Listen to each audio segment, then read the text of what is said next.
anti-Christian persecution has grown in intensity and scope. This is revealed by the latest report from Open Doors, an NGO which documents such cases around the world each year. They estimate that 1 in 8 Christians experiences persecution.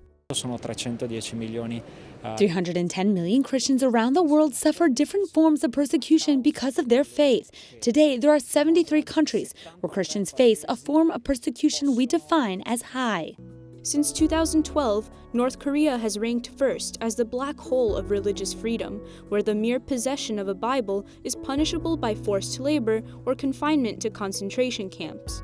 Burkina Faso has made it on the list for the first time, on account of the growing levels of violence in the Sahel, where in 2019, over 250 civilians were killed in attacks led by Al-Qaeda. Many of them were perpetrated against religious sites full of believers. This extreme persecution affects Christians in 11 different countries. Their suffering is the ecumenism of blood of which Pope Francis speaks. The persecutor doesn't make any distinctions. That's why we laid out in our analysis a definition of persecution. That way we could see the real numbers. This definition is based on a simple concept, namely, is your identification with Christ a cause of persecution? The NGO's leaders presented these statistics during a meeting in the Italian Chamber of Deputies. Beyond the chilling numbers are the people. That's why Reverend Mushi traveled from Syria to say that one of the consequences of the war is the worsening of persecution against Christians. He is from Kamishli, a city on the Turkish border where many Christians have been victims of violence because of their faith. He was kidnapped in order to be tried for a very concrete crime. I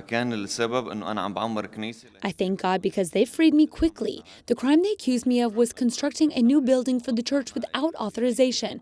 Nevertheless, I chose to stay in Syria because God called me to stay in Syria. I can speak clearly about persecution against Christians because the bombings and conflicts took place in neighborhoods with Christian majorities. The targets were their homes and shops.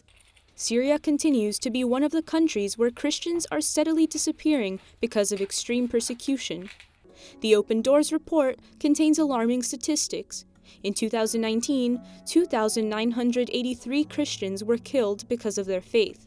That's 8 per day.